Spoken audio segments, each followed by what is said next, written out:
Like last year when I was 48, I deadlifted, my PR was 405 pounds, squatted 315. Wow. I mean, hell, probably like a month or so ago, I could still bench press 315, for like one rep, but I could still do it.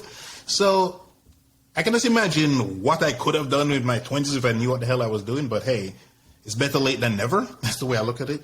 And the other part too is probably more important is I found a deeper why. Because it's not enough, in my opinion, to just want to change how you look. Usually it's not enough, right? And it's also not enough when people tell you, people were telling me for years, my parents, whatever, you need to lose weight, or the doctor, blah, blah, blah. That usually doesn't, you have to find this deeper why. And for me, it was like two things. Is that beach incident, sitting there on the beach looking around and realized I'm the only fat person. And two, I was sitting in the courtesy shuttle going to the dealership to pick up my car, and I felt this crazy weak feeling go through my body. And it turned out when I went to the doctor, I was pre-diabetic. He said, you're this close to being diabetic, right? And so that scared the hell out of me.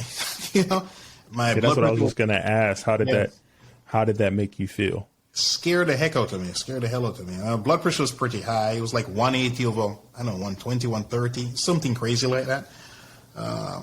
I still have pictures, but I would usually keep the ones, for sure I saved the ones where it was my best blood pressure for the readings, where it would go down to like 160 over 120 and nonsense like that. So I was kind of a mess physically or health-wise as well. And this stuff messes with your self-confidence. I couldn't brush my teeth in one go. Like to bend over. What do you mean by that? So to bend over and brush my teeth, my lower back would fatigue, and I'd have to then stand upright and literally take a break and then resume brushing my teeth, right? Which is obviously not good. But how heavy were you at that time? 235. You don't even need to be. Well, a lot of people say that's not that heavy, but it actually really is, because our views of what's normal has changed over the decades, right?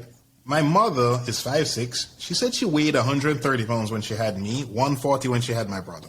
My mom was an executive. She sat on her butt her whole corporate life. The first time she went to gym, I was late teens, right? So that generation is just different. Nowadays a lady's 5'6", 130, she's going to the gym all the time, most likely. It's not likely that she's just not going to the gym. Yeah. So things have changed, how we eat, move around, or the lack of moving around, the bad eating, the environment, so many more toxic chemicals here, mess with hormones, this, that. There's a lot of factors that make it more difficult in today's world, let's say, to be slim and normal compared to how our parents or our grandparents looked back then.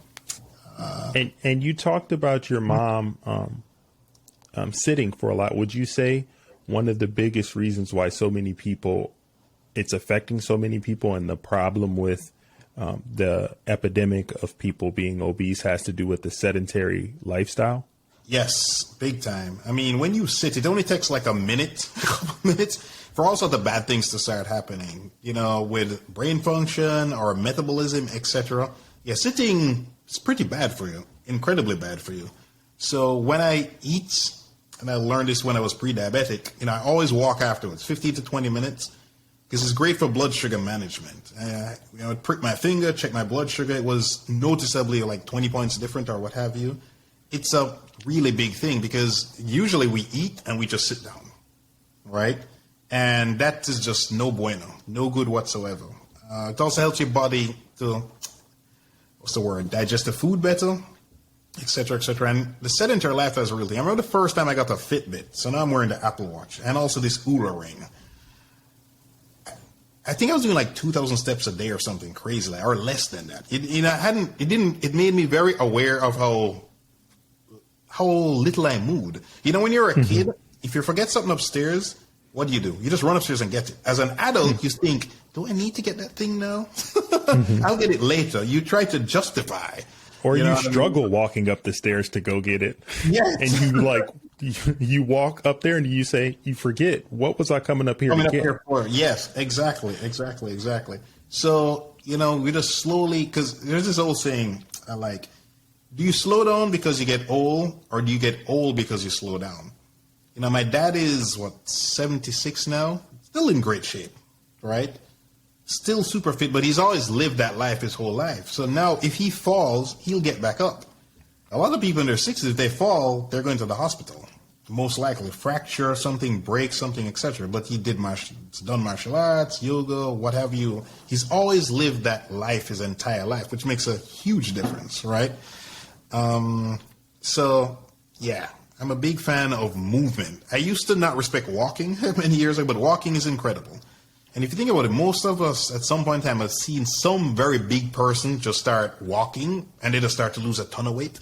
They weren't going to the gym. They may not even have changed their diet, but just that moving. And it's not that it's burning a lot of calories. It's that blood sugar management, which is incredible, right? Because that's where a lot of us get into problems.